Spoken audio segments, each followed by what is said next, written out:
Tel kesmeyi deneyeceğiz. Bayağı da sert bir şey, kalın. Şöyle dibinden denemek lazım tabii. Bana aslında sabit testere mantıklı geliyordu. Ama şu saatten sonra kesinlikle, yani şunu gördükten sonra şey daha mantıklı geliyor. Bıçağınızı bakın bilebiliyorsunuz. Kullanım için, günlük kullanım için 3CR13 Çin çeliği uygun ama işte avcı bıçaklarında, bushcraft bıçaklarında pek de uygun değil. Daha sert çelikler kullanılıyor. Her şekilde şu çok kolay bir şekilde sıkıştığı yerde kalabiliyor. Haberiniz olsun.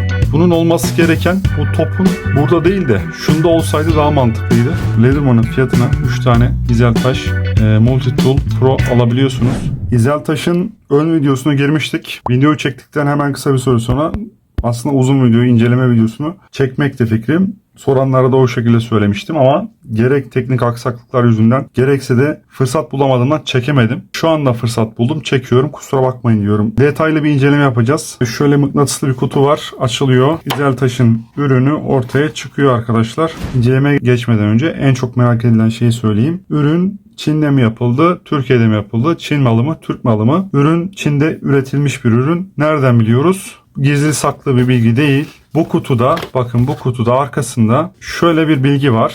Bakın Made in PRC. People's Republic of China. Çin'de üretilmiş ürün. Keşke Türkiye'de üretilseydi.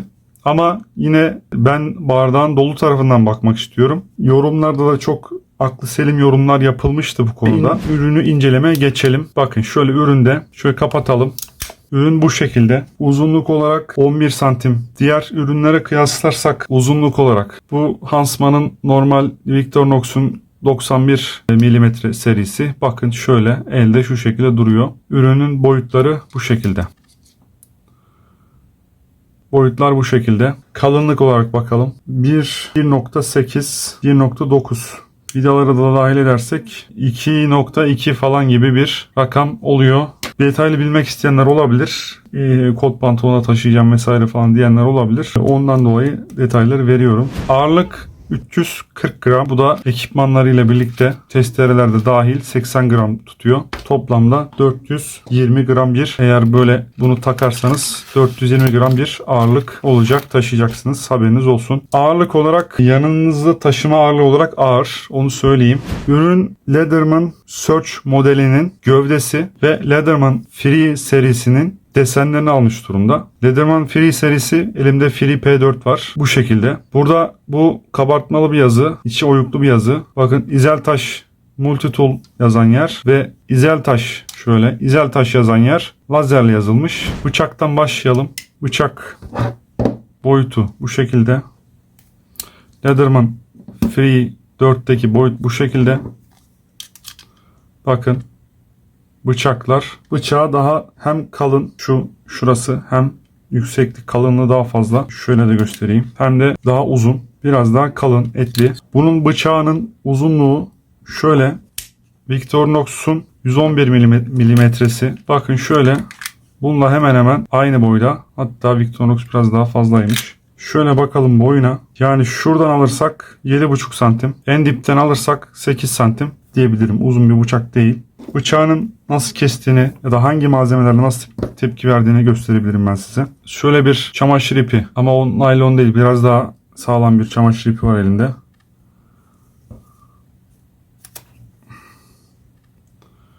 Şu şekilde kesti. Şöyle bir parakort var elinde. Çok rahat kesti. Çeliğinin varsayımlarına geçeceğiz arkadaşlar. Daha sonra bu tarafta bizi makas karşılıyor. Bakın makas şöyle açılıyor. İttirince tam olarak oturuyor. Bu arada buradaki tüm aletler, bıçak, makas, bu taraftaki testere tamamen kilitleniyor. Bu taraftaki yine değiştirilebilir tamamen kilitlenebiliyor. Makası çok hoşuma gitti benim. Bakın şöyle. Parakort bu. Çok rahat kesti. Leatherman'ın makasıyla kıyaslayalım. Şimdi makas testinde kağıdı zaten her şey keser. Kartonu da keser. Biraz zorlaştıralım konuyu. Bu bir havlu. Bakın şöyle. Kalınlığı bu şekilde havlunun. Fena değil. İzeltaş'ın aletiyle keselim. Şöyle. Bakın.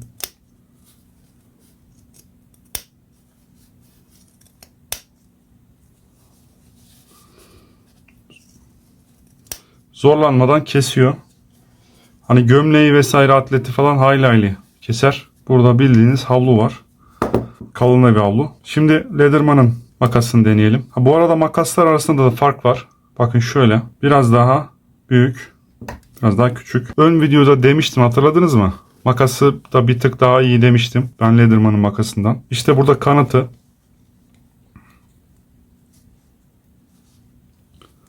Bak.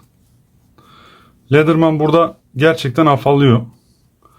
Leatherman Victorinox yaslamasında da göstermiştim ben. Daha ince bir pamuklu havlu vardı. Onu da Leatherman'ın makası kesemiyordu. Ve burada da Leatherman'ın makası affallıyor direkt. Victorinox'a bakalım.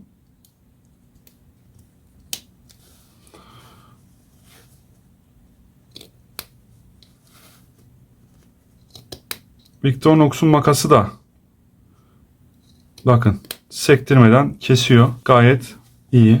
Şimdi biraz daha zorlaştıralım. 2'ye katlayalım. Bakın şöyle 2'ye katladım. Victorinox'un makasıyla deniyorum.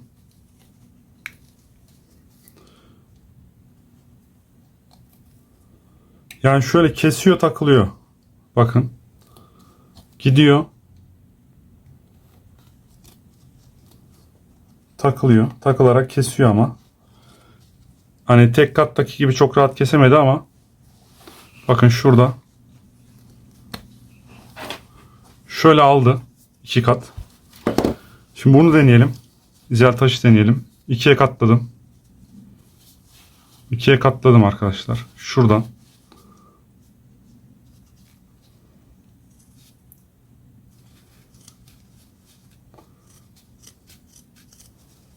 Bakın. 2'ye katladığım yerden kesti. İşte bunu demek istemiştim. Bakın. Bakın şöyle. Bu da aynı şekilde tam olarak kapanamadı ama havluyu 2'ye katlı bir şekilde kesti. Hatta şöyle diyeyim. Biraz da şöyle şey var. Boşluk var yani. Hafif bir arada bakın hafif bir boşluğu var. Ya bu Victorinox'ta böyle boşluk yok. Belki boşluk olmasa daha iyi keser. Ama gayet iyi. Gayet iyi. Yani makası iyi yani arkadaşlar. Şimdi Leatherman'ın makası açıkçası sınıfta kaldı. Testereye geçelim. Daha testere demişim. Tırtıklı bıçak. Leatherman'ın tırtıklı bıçağına bakalım. Leatherman'ın da tırtıklı bıçağı bu şekilde. Bakın şöyle. Yine şey gibi, ana bıçak gibi. Bu da biraz daha büyük. Bakın yine Leatherman'ın üçlü dişi var. Bir büyük boşluk var. Üçlü diş, bir büyük boşluk. Aynı şekilde. Kullanıldığı yerler yine aynı şekilde böyle iplerde arkadaşlar. Bakın şöyle iplerde şu şekilde kesiyor. Zor kesiyor gibi gözükse de tırtıklı bıçaklar bunlar kesmede daha iyi. Bunları dağcılar daha iyi bilir. Düz bıçaklar. Her ne kadar keskin olsalar da zamanla bunlar köreliyorlar. Kullandıkça körelecek zaten doğası gereği. Ve bu şekilde keskinliği her zaman bıçağın üzerine bulamayabilirsiniz eğer bıçaklarınızı bilemezseniz. İşte tırtıklı bıçağın artısı da orada çıkıyor. Bunun ağzı çok daha uzun vadede belki ömürlük olacak. Kullanmadan kullanmaya değişir. Olduğu için bu körelme yapmayacak ve her zaman ilk günkü keskinliği sağlayacak. Artı bunlardaki mantık şudur. Noktasal olduğu için ilk önce kesilecek maddede bu noktalar değdiği anda fizikten de bildiğiniz gibi basınç eşittir. Kuvvet bölü alandır. Yani düz bir bıçak yüzey boyunca kesilecek alana temas ettiği için basınç daha geniş bir alana yayılır. Ama tırtıklı bıçaklarda buradaki bakın şu noktasal uzantılar önde oldukları için ve noktasal olarak temas ettikleri için kesme alanı daha küçük olur ve aynı kuvvette daha çok basınç uygulamış oluruz. Tırtıklı bıçaklarda da plastik katı bir yüzeyi kestiğinizi düşünün. Kesinlikle tırtıklı bıçakta daha iyi kesersiniz. İki bıçağın da yanınızda olması çok mantıklı. Herhangi bir plastik veya katı bir cisim, sağlam bir halat kesmek istediğinizde bu bıçağın yanınızda olması çok hoş olacaktır diye düşünüyorum ben. Bunu bir şey gibi, kilit oyuncu gibi arka planda tutabilirsiniz. Şimdi burada bir pensemiz var. Pense 4. sırada kaldı makastan sonra. Şimdi pense güzel. Burada Leatherman'ı yapmadığım bir testi de yapacağım. Pense testinde. Hem de iki tarafa da bir kıyaslamış oluruz. Zaten en merak edilen de bu. Leatherman'ın arasındaki fark nedir bunun? Tabii ki somun sıkmayacağım. Somun zaten sıkıyor. Sıkacak yani. Bunlar hani Gerçekten güzel bir pense var elinizde. Burada tel kesicilerini biz test edeceğiz. Tel kesicilerin de hangi metalden yapıldığı İzeltaş'ta bunun bilgisi kutuda vesaire yok. Lederman'ın 154 CM diye okuduğunuz 154 cm çelik kullanıldığı yazıyor bunlarda. 154 cm çelik nedir? Bakın şunun bıçağındaki 154 cm çelik burada kullanılmış. N690 vari bir çelik. Edge extension dedikleri körelmesi biraz daha geç oluyor. Şimdi tel kesmeye bakalım. Tel kesmeyi deneyeceğiz. Bayağı da sert bir şey, kalın. Şöyle dibinden denemek lazım tabi. En dibine getiriyorum. Güzel kesti. Bu penseleri yanımda taşımamdaki amaçlardan bir tanesi de bu şekilde bir telle karşılaştığınızda, bir hayvan takıldığında veya siz takıldığınızda bunlar bu şekilde bakın kesiyor olabilmeniz.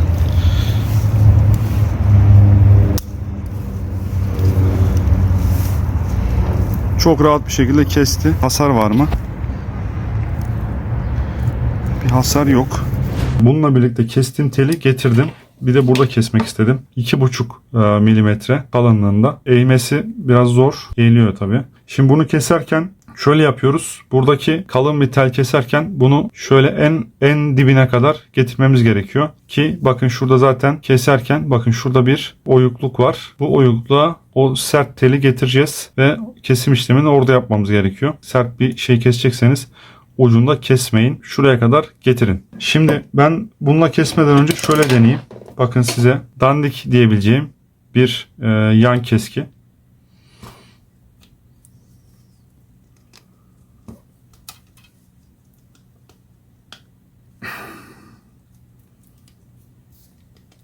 Tam gücümü veriyorum. Kesmiyor. Şunu çıkartayım göstereyim. Bakın şöyle.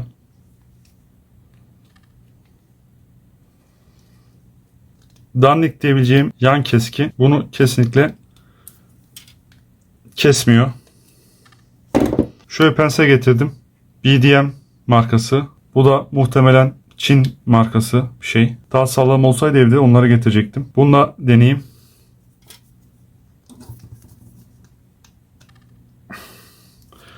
Bu şöyle büktü. Şöyle bükerek kesti. Şöyle ucuna bakalım. Ucunda da bir deformasyon gözükmedi. Şimdi İzeltaş'ın pensesiyle en dibe getiriyorum. Kopardı. Bu şekilde kopartıyor. Daha iyi bir kesim performansı sağlıyor kesinlikle. Deformasyon yok. Lederman'la ilk defa açıkçası bu kadar sert bir şey keseceğim. Bunu Lederman'ı deneyelim şimdi. Yine aynı şekilde dibine getiriyorum. Tek el. Bakın şöyle. Lederman daha rahat kesti. O kadar güç uygulamadan kesti. Güzel. Bunlar bu kadar sert bir şey kesmemiştim çünkü. Daha basit şeyler kesmiştim.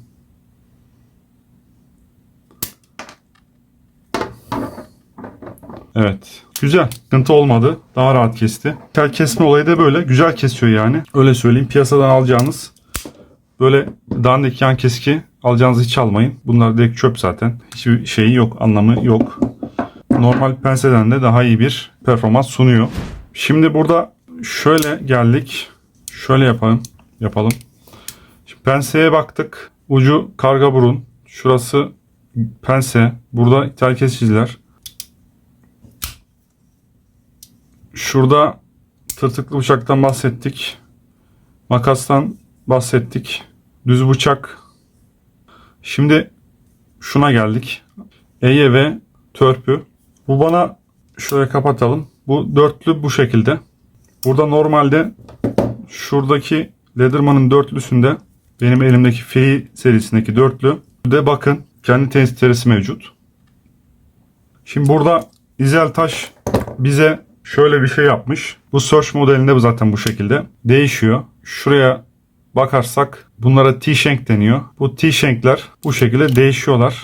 Burası törpü, burası biraz daha E'ye olmuş. Bunlar için İzeltaş bize yanında şöyle şunlardan yollamış. Bunları ben doğada denedim. Elimden düştü, çıktı. Şöyle takılıyor. Şurası şöyle üzerine kapanıyor. Şurası basık vaziyette şöyle kolay bir şekilde açılabiliyor. Bu kuru ağaç üstünde deneme yapalım beraber.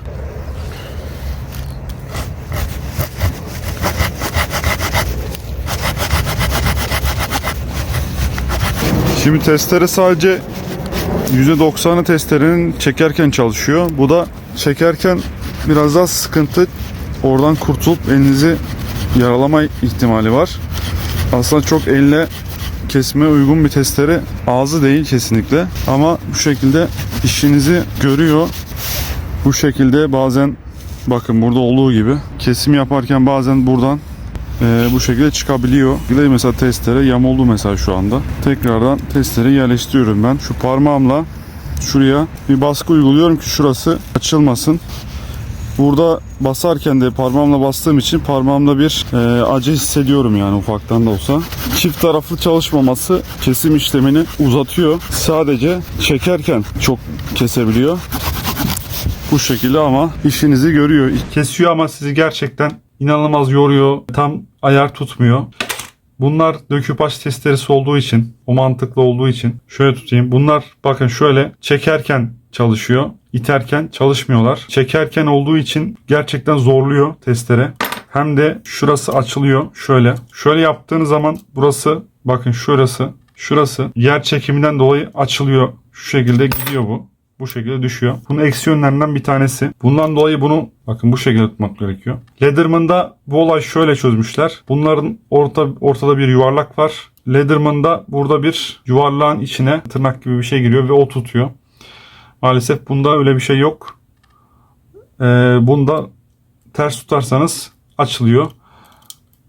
Şöyle deneyelim. Elimde çok sert olmayan bir dut ağacı var. Yumuşak bir ağaç. Bunu kesmek istediğimde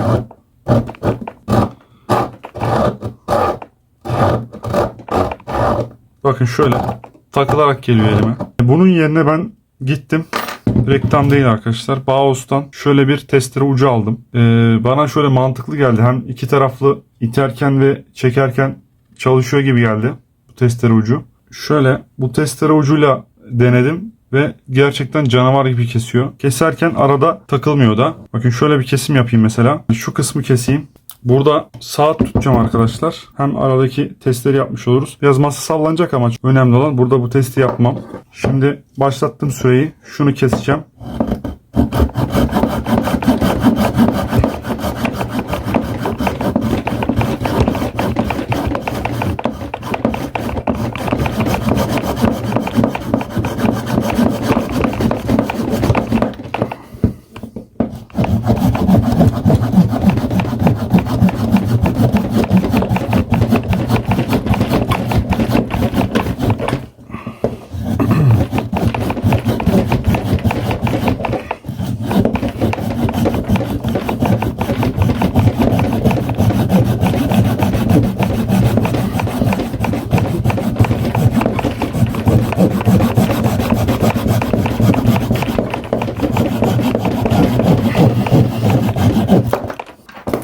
Şöyle tam 1 dakikada kesti.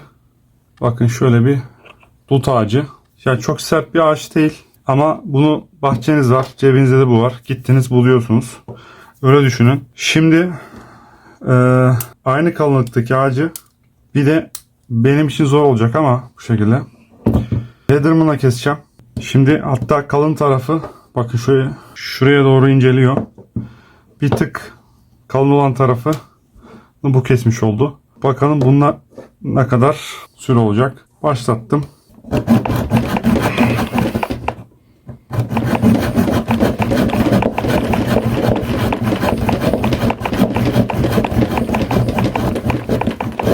Hiç 12 çeyrek geçiyor saatte. Komşuyu da rahatsız etmek istemiyorum ama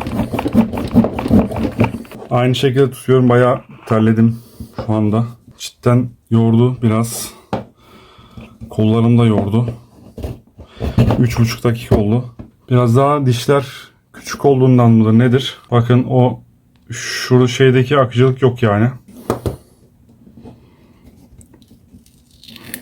Şöyle biraz hile yaparak keseyim arkadaşlar. Şöyle kesti. Dakika burada.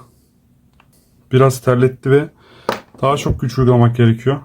daha zorladı. Şu daha hızlı iniyor kesinlikle. 6 dakika oldu. Hadi bir dakikasını konuştum deseniz 5 dakika oldu. Yani arada 1'e 5 bir fark var şu testereyle. Bana aslında sabit testere mantıklı geliyordu. Ama şu saatten sonra kesinlikle, yani şunu gördükten sonra şey daha mantıklı geliyor. Şu tırtıklı testere daha mantıklı geliyor. Bakın şu 1 dakikada kesti. Ya bu çok daha hızlı bir şekilde yol alıyor.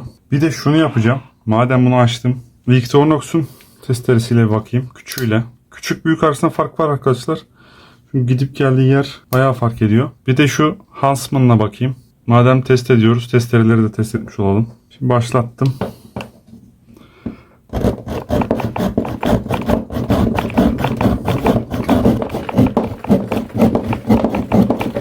Evet. 1.40 1.40'larda da bu kesti. Victorinox'un testeresi de bu şekilde iş gördü.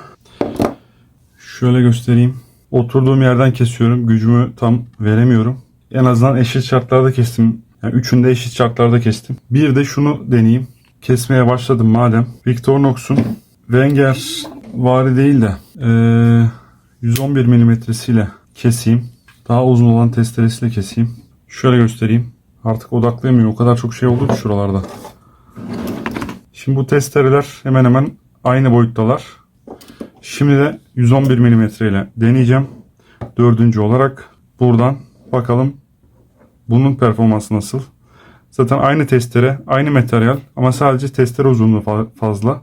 Yine oturur pozisyondayım. O yüzden gücümü tam veremiyorum. Ama dediğim gibi şartlar eşit.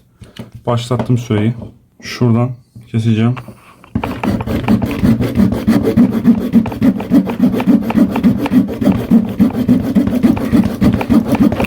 Bu da takılmalar yaşıyor.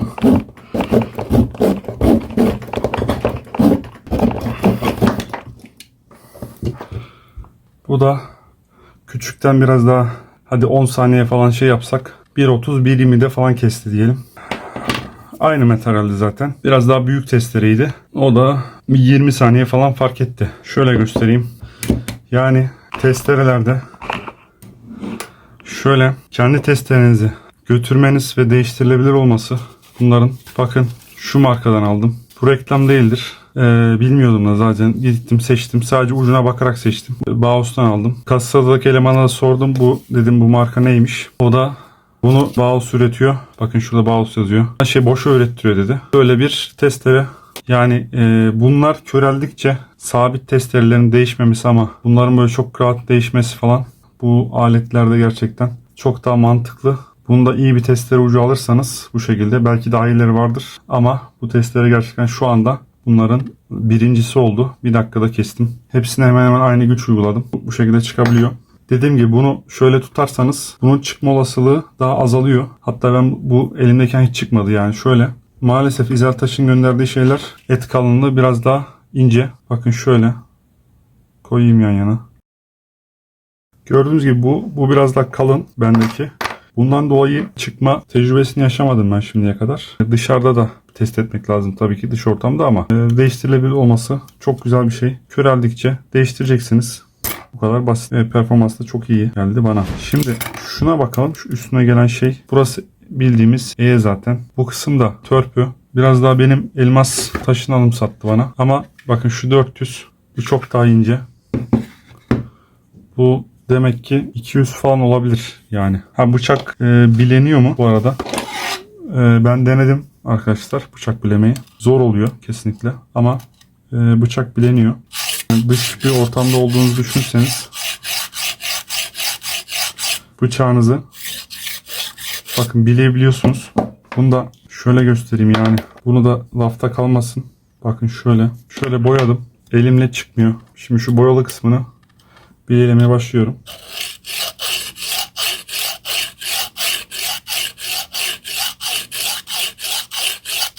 Bakın uçlardan almaya başladı.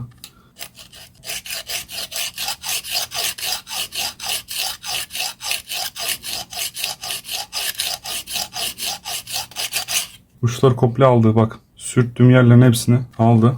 Tabi diğer tarafına da belli bir ölçüde şey oluşturdu. Onu da şöyle alayım. Yani bu bir bıçak bileme videosu değil de sadece mantığını gösteriyorum. Hani denedim ben. Bu şekilde de bıçağınızı bileyebiliyorsunuz.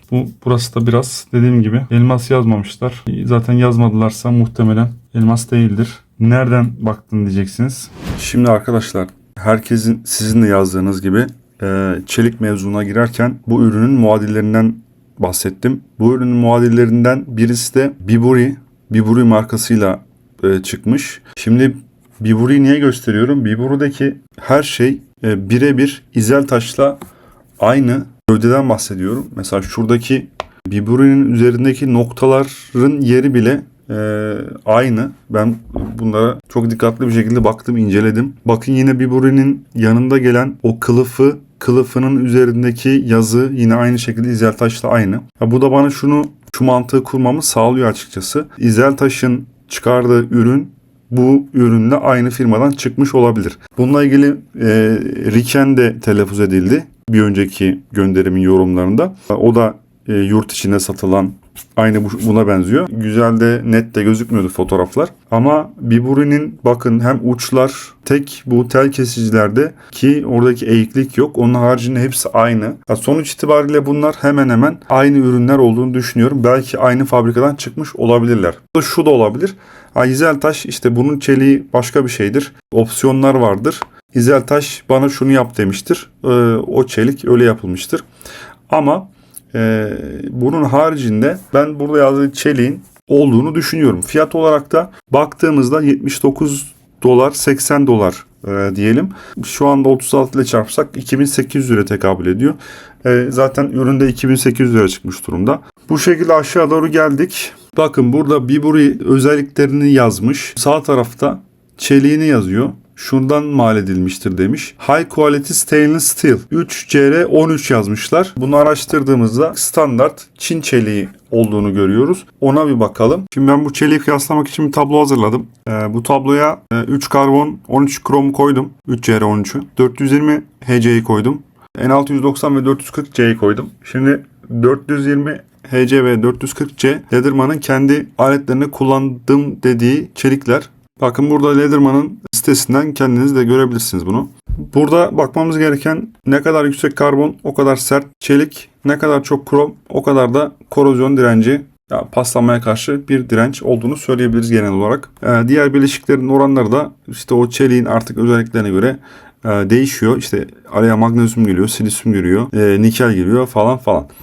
Şimdi çeliğin sertliğini etki eden karbonun 3CR13'te %0.3 ile %0.3.5 arasında, 420 HC'de de %0.4 ile %0.5 arasında olduğunu görüyoruz. Bunlar arasında ki karbon oranının ne kadar aslında az olduğunu ve birbirine yakın olduklarını görüyoruz. Lederman'ın da kullandığı kendi içerisinde 420 HC'yi kullandığını söylüyor. 440C'de genelde bıçaklarını kullandığını düşünüyorum ben. Bu şekilde birbirlerine aslında yakınlar. Diğer tabloda aslında performans ve özellik kıyaslamasına biz baktığımız zaman sertliklerinin 3CR13'ün 52 ile 55 arasında, yine Lederman'ın kullandığı 420 HC'nin 55-58 arasında, bizim piyasada bilinirliği çok yüksek olan Böhler'in Alman N690 çeliğinin 58-61, yine 440C'nin de 57-60 HRC arasında yüksek bir karbon içeriği olduğunu görüyoruz. Tablodan gördüğümüz gibi keskinlik tutma özelliği, yani retention edge dediğimiz düşük, biraz daha en düşük olan tabii ki tabloda Çin çeliği. Ondan sonra orta seviyede yine Lederman'ın kullandığı çelik. Böhler'inki yüksek. Yine korozyon dirençleri de aslında ideal. Çin çeliğinin de ideal. 420 HC yüksek ve Böhler'in çok yüksek olarak devam ediyor aslında. Daha sonra da kullanım alanlarına göre bir tablo çıkardım. Şimdi günlük kullanım için 3CR13 Çin çeliği uygun, ama işte avcı bıçaklarında, bushcraft bıçaklarında pek de uygun değil. Daha sert çelikler kullanılıyor bunlarda. İşte Böhler gibi, 440C gibi. Yine aynı şekilde Çin çeliğinden mutfak bıçakları uygun ve diğer daha büyük bıçaklar aslında daha Çin çeliğinden olması daha uygun esnekliğinden dolayı. Peki sonuç olarak çelikleri gördük, bileşenlerini gördük. Peki sonuç olarak ne yapmamız gerekiyor? Neyi seçmemiz gerekiyor? Uygun fiyatlı istiyorsak, günlük kullanım için istiyorsak 420 HC ve 3CR13 uygundur. Outdoor, survival ve dalış daha çok korozyon direnci istiyorsak N690 uygundur. Gibi 440C yine yüksek sertlikte ve yüksek korozyon derecinde. Düşük bütçeler için Çin çeliği uygun bir seçim olur. Eğer performans da istiyorsanız N690 veya 440C daha uygun bir çözüm olacaktır. Evet, bir ürünün açıklamalarına bakmaya devam ediyoruz. Burada tel kesicilerinin premium alloy, premium bir bileşen olduğunu söylüyorlar ve YG10 tungsten karbür olduğunu söylüyorlar. Bunun da sertliğine baktığımızda 68-70 Hz gibi çok yüksek bir sertlikte olduğunu görüyoruz.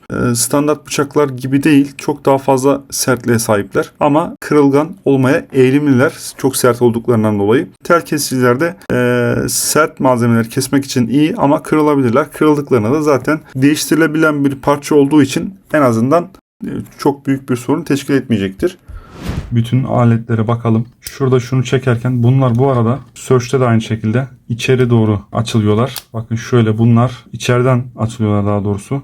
Şöyle burada bakın burada hepsi geliyor. Şöyle çekiyorsunuz hepsi geliyor. Bunlar şöyle dörtlü. Seçiyorsunuz. Şunu seçtiniz mesela. Seçiyorsunuz diğerlerini kapatıyorsunuz. Mantık bu şekilde. Tek tek açma yok. Şöyle komple çekiyorsunuz. Önemli olan bunlara ulaşmak. Bunlar çok hızlı ulaşmanın da anlamı yok. Burada yine bir tığ demişler buna. Bir punch var. Delici. Ucunda delik var. Herhangi bir ip çok kaba bir şekilde dikebilirsiniz. Bir deri parçasını falan. Bir düz tornavida var. Bu muhtemelen şey için. Deriyi delmek için. Şu aleti koymuş. Lederman zaten bunu koyuyor. Wenger de bunu koyuyordu. Bakın şuradan. Biliyorsunuz bu Wenger'indi. Daha sonra Victorinox bunu satın aldı. Bakın şuradaki Wenger'in konserve açacağını koyuyorlar.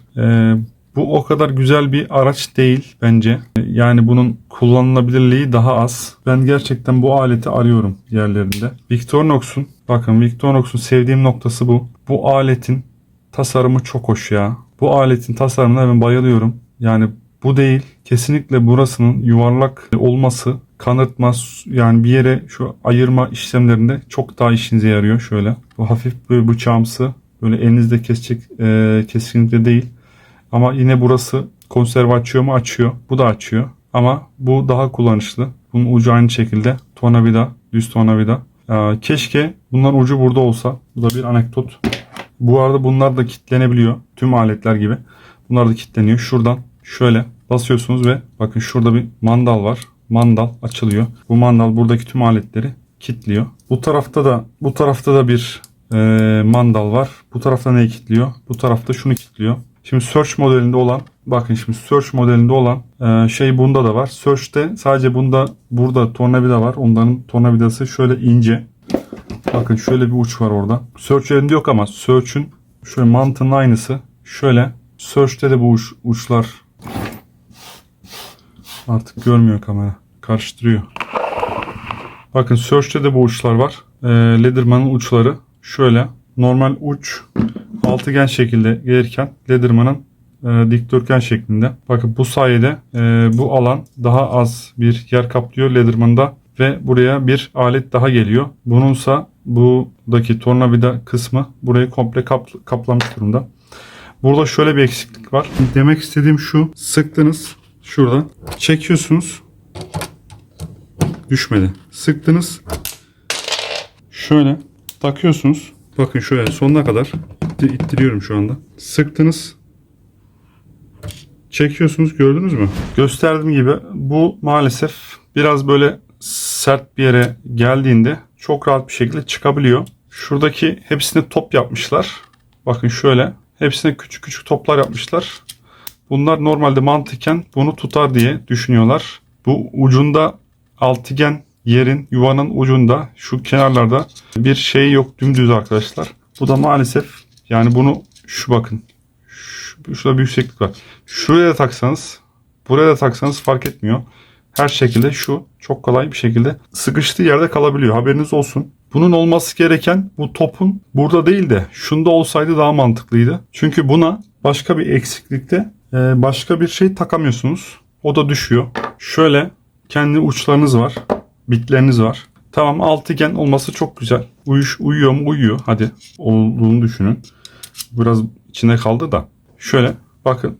Yer çekiminin etkisiyle birlikte bu böyle düşüyor.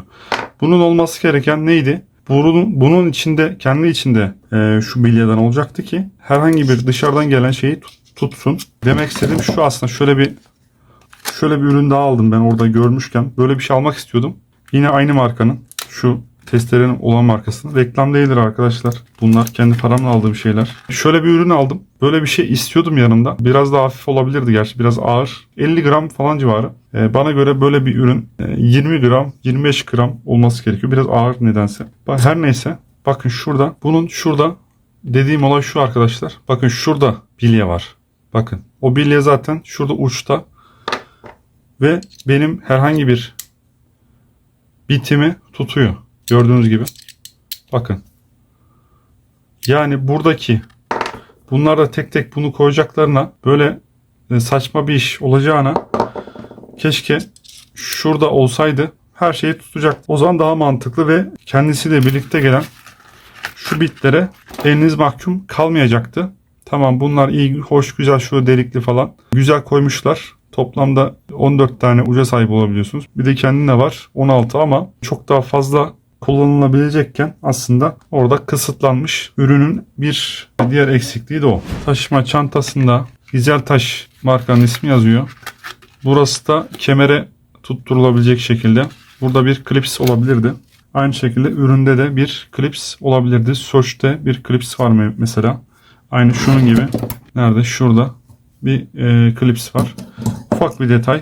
Klips üzerinde olsaydı İsteyen bu Leatherman'da olduğu gibi bunu sökerdi. İsteyen de orada kullanabilirdi. Şöyle bir alyanla birlikte geliyor ürün. O da şunları açmak için bu telleri açıp değiştirebiliyorsunuz gelen alyanla. Bu arada söylemeyi unuttuğum nokta, bunların da tellerinde yedeği geliyor.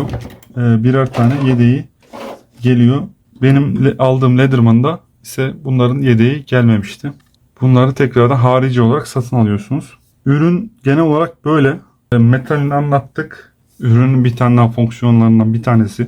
Ürün bu şekilde cetvele dönüşebiliyor.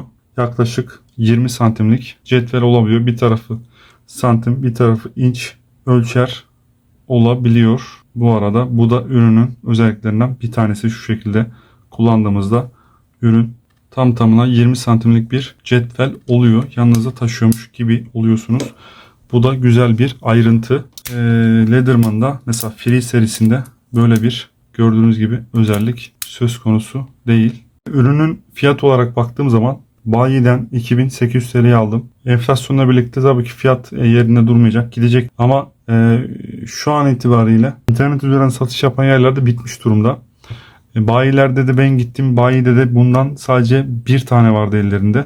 2 tane getirmişler. Bir tanesini ben almıştım. Biraz fiyatı fahiş hale gelmiş arkadaşlar. Yani Trendyol'dan baktım ben en son fiyatına.